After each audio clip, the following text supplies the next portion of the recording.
ये 12.2 question number 1 क्या दे रखा है इसमें, ये 3 रेखाएं हैं, उनके क्या दे रखे हैं, दिक कोसाइन दिक अनुपात दे रखे हैं। दिक अनुपात मतलब A1, हाँ बोलो, दिक कोसाइन है तो कोसाइन कर लो। ये L1 M1 N1 हो गया, ये L2 M2 N2 हो गया, ये L3 M3 और N3 हो गया। ठीक है, हमें पता क्या करना क्या है, हमें दिखाना है कि तीनों परस्पर लंब हैं, तो तीनों ये रेखाएं हैं एक दूसरे पर लंब हैं। कैसे दिखा पाएंगे, हमें वो देखना है। ये L1 रेखा है, ये L1 हो गई, ये L2 और ये L3। अगर दो रेखाएं एक दूसरे पर लंब हैं तो होता क्या है, L या तो A1 में कह लो A1 A2 B1 B2 plus C1 C2 क्या होता है, 0 होता है अगर लंब होते हैं तो। ठीक है, या तो ये कंडीशन कह लो या फिर ये कह लो L1 L2 M1 M2 और N1 N2 भी क्या होते हैं, 0 होते हैं अगर दो रेखाएं परस्पर लंब हैं। तो कौन नहीं आया, फ्रेंडशी, कल भी नहीं आई थी वो। अच्छा, तबीयत सही नहीं है तो ये वाली कंडीशन होती है। अच्छा, ये कंडीशन इसी से ही आ जाएगी। ए क्या होता है, E और L में क्या रिलेशन होता है बताओगे मुझे आप, E और L में क्या रिलेशन होता है, A बराबर क्या होता है RL, A बराबर क्या होता है R cos अल्फा। ठीक है, cos अल्फा मतलब L, तो A बराबर क्या होता है RL। ठीक है, A की जगह पे मैं RL रखूँगा, यहाँ पर R1L या R2L, R1 L1 R2 L2, यहाँ पर रहूँगा R1 M1 R2 M2। तो R1 R2 सब में से कॉमन आके 0 में चला जाएगा, तो उससे ये वाली कंडीशन बन जाएगी। समझ पा रहे हो क्या कह रहा हूँ मैं, नहीं समझ में?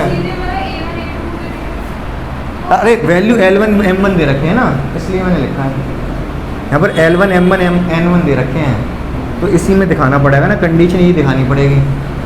क्या लिखना पड़ेगा, दो रेखाएं समांतर होंगी यदि L1 L2 M1 M2 N1 N2 बराबर 0। फिर हम इसकी वैल्यू निकाल के 0 दिखाएंगे। समझ रहे हो आप? इससे ये कैसे आएगा, ये समझ पा रहे हो आप?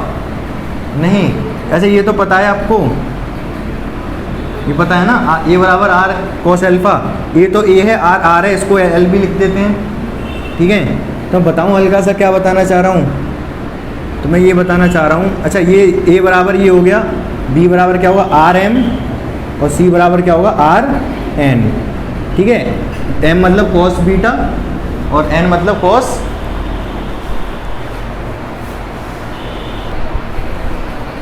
तो ये चीज़ आपको समझ आ गई। अच्छा, इससे ये कैसे आया होगा, वैसे तो आपको समझ आ रहा होगा, ज़्यादा मुश्किल नहीं है, लेकिन तब भी मैं एक बार एक्सप्लेन कर दे रहा हूँ। इसकी हम वैल्यू लगा दें, ये आपने कैसे इंक डाली है इसमें। इसकी A1 की वैल्यू क्या होगी, R1 L1, ये क्या होता है RL, तो R1 L1। A2 की वैल्यू क्या होगी R2 L2 प्लस B1 क्या होगा B1।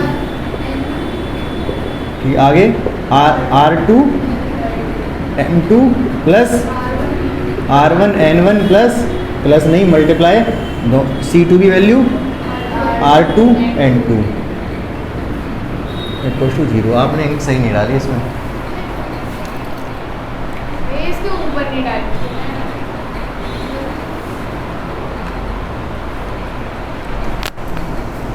अब यहाँ से देखो R1 R2 R1 R2 R1 R2 सबसे कॉमन आ रहा है, R1 R2 क्या बचेगा यहाँ से L1 L2 plus M1 M2 plus R1 R2 common गया N1 N2 बराबर 0। R1 R2 सब 0 में चले जाएंगे, L1 L2 plus M1 M2 plus N1 N2 बराबर 0 आ जाएगा। यही चीज़ आ गई ना, यहाँ पर समझा दिया मैंने। वैसे आपको दिख रहा होगा, देखने से समझ आ रहा होगा, अच्छा ये है तो ये तो होगा ही, अगर आपको कंसेप्ट क्लियर है तो। समझ गए आप? मिटा दूँ इस सबको मैं, कैसे वैल्यू रखनी है, अभी तो मैंने बताया कि दो रेखाएं अगर लंबवत हैं तो ये कंडीशन कह सकते हो आप, या कह सकते हो ये कंडीशन होती है। कंडीशन तो पहले पता हो, तो हम अब यहाँ पर क्या निकालेंगे, लिखना पड़ेगा पहले, क्या लिखना पड़ेगा, दो रेखाएं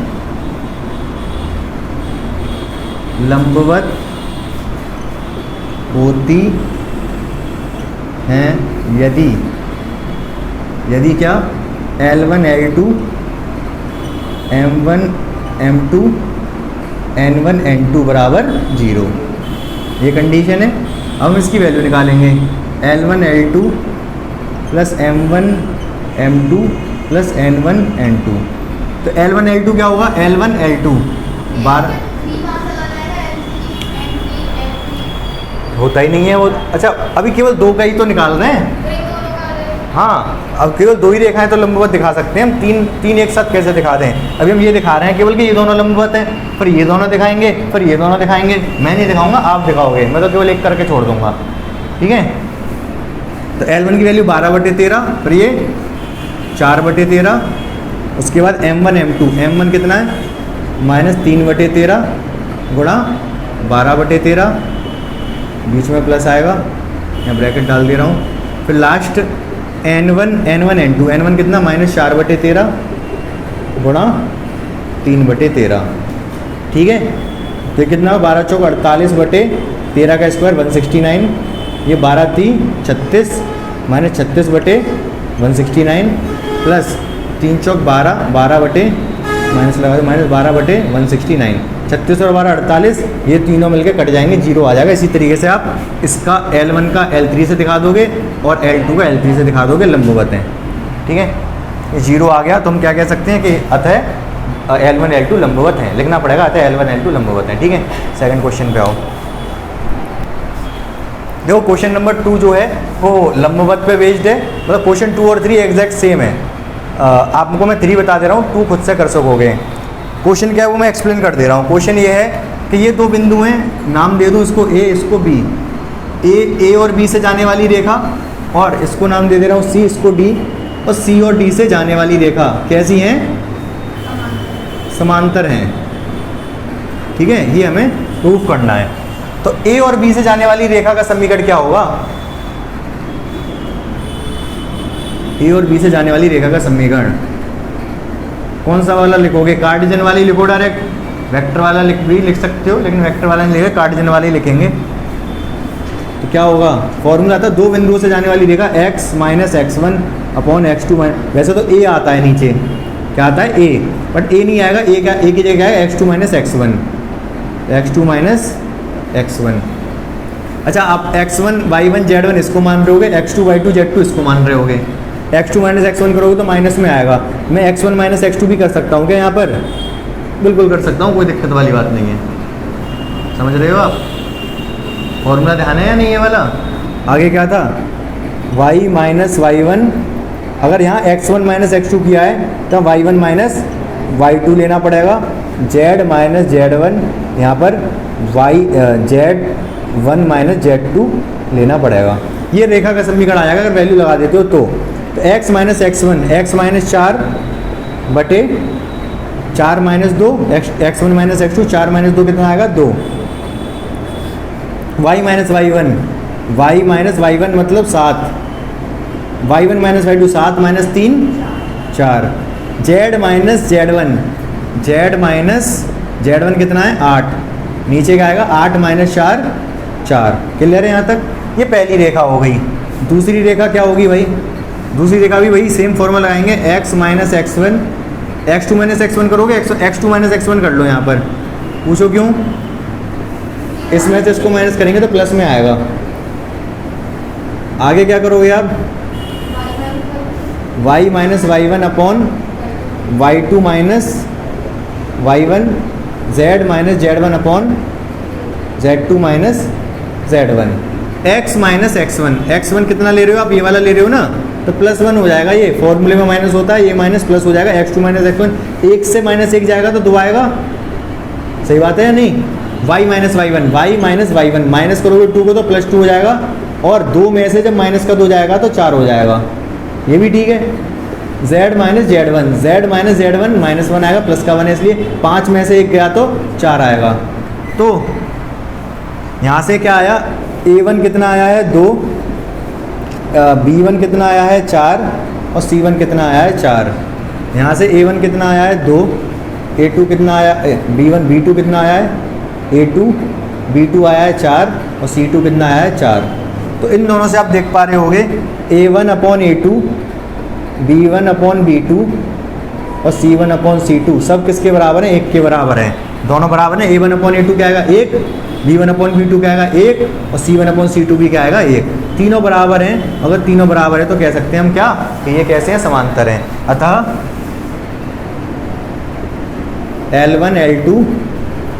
L1L2 समांतर हैं। समझ आ गया? ये आसान है। नेक्स्ट क्वेश्चन देखो इसमें मैंने क्या पूरी रेखा का समीकरण बना के किए क्वेश्चन। ये पूरी रेखा हमें केवल लंबवत ही तो दिखाने थे, तो हम पूरी रेखा का समीकरण ना बनाते तो शॉर्ट में भी कर सकते थे।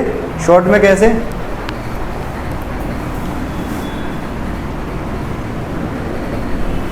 हमें काम तो केवल नीचे वालों से था, जो नीचे ए बी सी आए। ए बी सी तो हम डायरेक्ट निकाल सकते थे। हम ये लिख सकते थे यहाँ से A1 कितना आएगा L1 के दिक् अनुपात। ये रेखा L1 है, इसके दिक् अनुपात कितने होंगे? हो जाएंगे ए बराबर this minus this 2 A1, B1 कितना आएगा 7 में से 3 गया तो 4, C1 8 में से ये गया तो 4। L1 के दिक् अनुपात आ गए। ऐसे L2 के दिक् अनुपात क्या होंगे? कैसे भी किसी से भी किसी को माइनस कर लो। A2 इससे इसको कर लो, चाहे इससे इसको कर लो, इससे इसको कर ले रहे हैं, कोई दिक्कत नहीं है। 2 आएगा। ऐसे ही B2 कितना आएगा 2 से -2 माइनस करेंगे तो 4। C2 कितना आएगा 5 से 1 माइनस करेंगे तो 4। अब हम दिखा देंगे कि A1/A2, B1/B2 और C1/C2 सब किसके बराबर हैं? 1 के बराबर हैं। अतः रेखा कैसी हैं? समांतर हैं। बट वो मैंने पूरी इक्वेशन बना के दिखा दी थोड़ी प्रैक्टिस के लिए, कि आपको थोड़ी प्रैक्टिस हो जाएगी इक्वेशन लिखने की, 2 बिंदुओं से जाने वाली रेखा का। नेक्स्ट क्वेश्चन देखो ये 4th क्वेश्चन बिल्कुल सीधा सीधा है। यही हमने पढ़ा था, किसी बिंदु से जाने वाली और किसी दिए गए सदिश के समांतर रेखा का समीकरण। तो दोनों रूप में लिख सकते हो इसको। अगर वेक्टर के रूप में लिखोगे तो R बराबर क्या होगा I, इसके अकॉर्डिंग I + 2j + 3k, ये तो A वेक्टर हो गया, ठीक है, plus lambda times B vector. ये B वेक्टर दे ही रखा है आपको पूरा 3I + 2j - 2k। ये तो इसकी वेक्टर फॉर्म हो गई। अगर इसकी कार्टेशियन फॉर्म भी लिखेंगे तो x - 1 और अपॉन में क्या आएगा a क्या है 3, y - 2 अपॉन b क्या है 2, z - 3 अपॉन c क्या है -2। तो इसकी कार्टेशियन फॉर्म हो गई और ये वेक्टर फॉर्म हो गई। हाँ नहीं, दोनों ही ये वाली ज़्यादा इंपॉर्टेंट है, ये लिखोगे आप। ये दोनों ही लिख दोगे तो भी कोई दिक्कत नहीं है। तो देखो आप ध्यान से क्या कह रहा है। एक रेखा का समीकरण, ये वाली रेखा का समीकरण ज्ञात करना है जो कि इस बिंदु से तो होके जा रही है और इस रेखा के समांतर है। यहाँ पर वेक्टर नहीं दे रखा, सदिश नहीं दे रखा जिसके समांतर है, खुद रेखा ही दे रखी है। लेकिन हमें किस चीज, इस रेखा में क्या चीज़ काम की है? ये 3, 5, 6 काम के हैं, क्योंकि इस रेखा के जो दिक् अनुपात हैं वो 3, 5 और 6 ही तो हैं। समझ रहे हो? वो तो एक बिंदु है ऊपर वाला, तो जो 3, -4, 5, 8 जो भी लिखा है, तो ये चीज़ काम की है। समझ पा रहे हो क्या कह रहा हूँ मैं? ठीक है। और ये बिंदु तो दे ही रखा है, ये तो होता ही है फॉर्मूले में। तो क्या इक्वेशन बन जाएगी? R = ये बिंदु जो होता है वो यहाँ लिख देते हैं 2I 4j - 5k। कैप देखो मैं जल्दी में लगाता नहीं हूँ क्योंकि 1 ही घंटा होता है आपको पढ़ाने के लिए, तो कैप आप घर पे लगाना सभी के, ठीक है। और प्लस लैम्डा टाइम्स यहाँ पर क्या होगा, ये वाले हम अनुपात ले लेंगे, दिक् अनुपात क्या हो जाएगा 3I + 5j + 6k बन गया।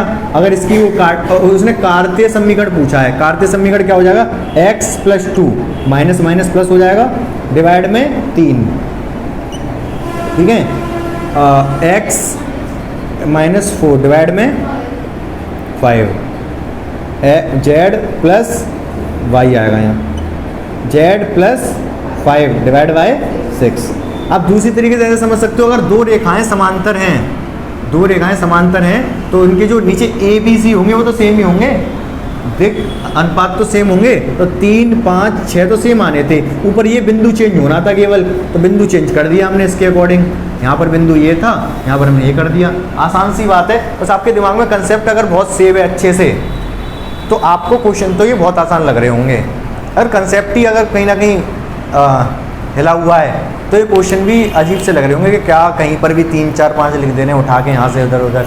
तो पहले क्या कंसेप्ट आप स्ट्रॉन्ग करो अपने। कंसेप्ट स्ट्रॉन्ग कैसे करोगे? पढ़ाया तो मैंने है सारा कुछ, सब डेरिवेशन करवाए हैं, आपको बस करना इतना है कि एक बार रिवीजन जरूर कर लो 2-3 बार, ठीक है। ये आपकी कॉपी में भी है, उससे रिवाइज कर सकते हो, और वीडियो में भी है, आप 1-2 बार वीडियो देख लो दोबारा, तभी कंसेप्ट स्ट्रॉन्ग हो जाएंगे। समझ रहे हो आप भूमि क्या कह रहा हूँ मैं? समझ में आ रहा है अच्छे से ये? ठीक है।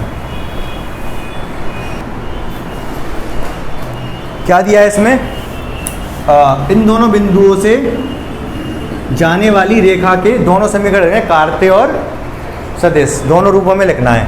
तो कोई दिक्कत नहीं है, 0 0 0 है तो और भी अच्छी बात है। हमें क्या दिक्कत आ रही है? R vector equals to lambda time, वो वाला तो पूरा 0 0 आई 0 जे 0 के पूरे हट गया, लैम्डा टाइम्स ये बी वेक्टर, ये वाला बी वेक्टर कैसे बनेगा? 5 - 0 5i, ये माने -2i 2j + 3 के। समझ पा रहे हो क्या किया मैंने ये?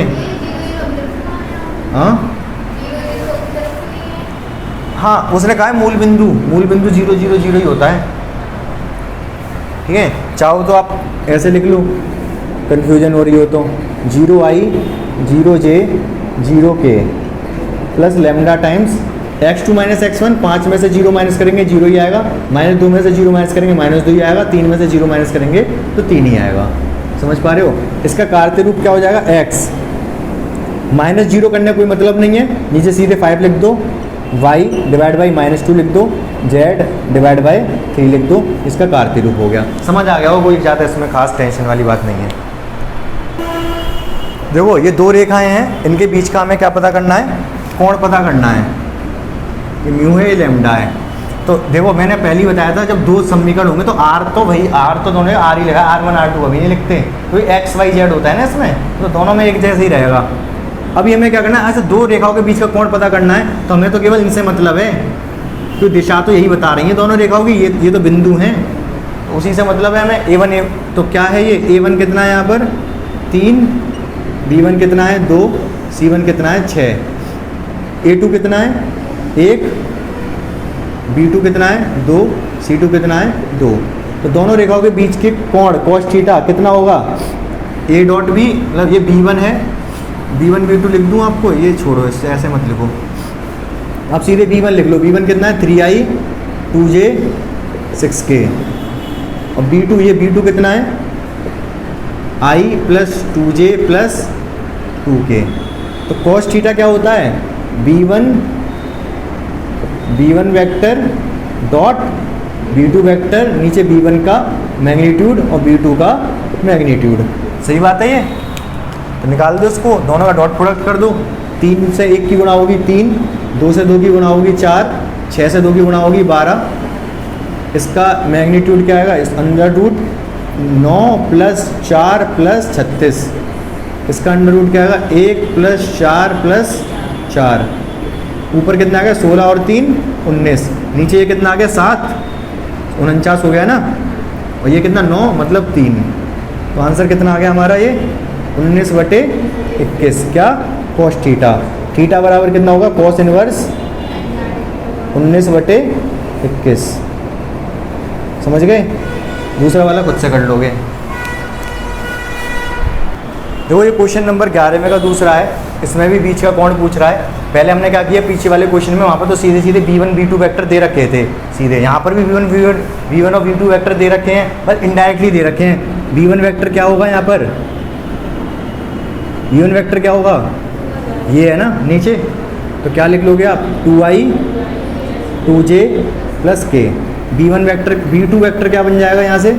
इस वाले से 4i + j + 8k। सही बात है ना? यहाँ तो आसान क्वेश्चन दे रखे थे। अच्छा थोड़ा घुमा फिरा के भी क्वेश्चन दे सकता है वो, जो कि मिसलिनियस में देगा। अभी तो बहुत आसान क्वेश्चन करा रहा है आपसे। मान लो अगर यहाँ पर 2 - y दे रखा होता, तो आपका ये क्या यही बनता फिर, तो कुछ और बनता? बोलो 4i तो ठीक है, यहाँ पर 2 माइनस वाई है तो क्या जे ही लिखूँ यहाँ पर 1 के अकॉर्डिंग? फिर माइनस जी आएगा। पूछो क्यों? क्योंकि पहले आप क्या करोगे, माइनस कॉमन लोगे यहाँ से, माइनस कॉमन लोगे तो क्या आ जाएगा, माइनस वाई माइनस 2 आएगा, उस माइनस को नीचे लगा दोगे ऊपर, तो क्योंकि वाई पॉजिटिव ही होना चाहिए। समझ पा रहे हो? और अगर मान लो यहाँ पर 3 दे रखा होता तो क्या आप यहाँ पर 2 ही लेते? नहीं, आप इस 3 को उठा के कहाँ कर देते, या नीचे ले आते। समझ रहे हो? तो यहाँ पर ये i के साथ क्या आता, ये 2/3 आता। समझ पा रहे हो या नहीं सही से? क्लियर है? आसान है। वैसे आपके बुक में तो बहुत आसान दे रखे हैं, मैं बता रहा हूँ कि इस तरीके से भी पूछ सकता है। बाकी सारे क्वेश्चन आसान है, इसी तरीके से करने आपको, सीधे हम 14 पे पहुँचते हैं। तो देखो क्या दे रखा है, 2 लाइन्स हैं, ये 2 लाइन की इक्वेशन दे रखी हैं। कैसी? स्क्यू लाइन्स हैं। स्क्यू लाइन क्यों है? तो उसने बोला न्यूनतम दूरी ज्ञात कीजिए, दोनों के बीच की न्यूनतम दूरी। अगर केवल कहता दूरी ज्ञात कीजिए तो, और वैसे भी दिख रहा है हमें कि दोनों लाइन समांतर नहीं है। क्यों समांतर नहीं है? क्योंकि जो बी, इसका B1 है उसका B2 है, उसके जो कंपोनेंट्स हैं, उसके घटक हैं, वो रेशियो किसमें प्रोपोर्शन में नहीं है। यहाँ 1 है, यहाँ 2 है, यहाँ 1 है, यहाँ 1 है, प्रोपोर्शन में नहीं है ना, तो ये समांतर तो नहीं है।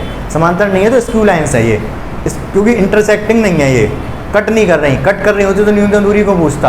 अच्छा, हो सकता है कि स्क्यू लाइन ना हो, ठीक है, कट कर रही हो, कट कर भी रही होंगी तो भी हो सकता है स्क्यू लाइन्स हों, जैसे यूँ करके कट करके जा रही हैं। और कट करके यूँ करके जा रही होंगी तो उनके बीच की न्यूनतम दूरी कितनी होगी? 0 निकल के आ जाएगी यहाँ से। ठीक है, तो देखते हैं हम क्या होता है क्या नहीं होता। फॉर्मूला क्या था? P1 P2 फॉर्मूला था A2 माइनस A1। हाँ वही तो है, A2 माइनस A1। इधर क्या था? B1 क्रॉस B2, और नीचे क्या था? B1 क्रॉस B2 का मैग्नीट्यूड। तो हमें क्या निकालना है पहले? B1 क्रॉस B2 निकालना है। B1 क्रॉस B2 निकाल दो फटाफट इसको। क्या होगा? I J K। इसके बाद क्या लेंगे हम? यहाँ पर ले लो ये 1 माइनस 1 1 1 माइनस 1 1, ये क्या? 2 1 2, क्या निकल के आएगा? ये डायरेक्ट लिख दूँ। आई जब लेंगे तो ये गुणा ये माइनस ये गुणा ये, -2 -1 -3i। समझ रहे हो आप? डायरेक्ट लिख दूँ ना मैं इसी तरीके से, आप पूरा करूँ? बोलो। जे जब लेंगे तो क्या जे लेंगे तो इसका गुणा इसमें होगा 2 -2 0 आ जाएगा, जे आएगा ही नहीं। के जब लेंगे तो इसका गुणा इसमें होगा 1, और इसका गुणा इसमें होगा -2, और फॉर्मूले भी में माइनस होता है तो 3 हो जाएगा ये, प्लस का 3 के। ठीक है, करके देख लेना आप खुद से, यही आएगा।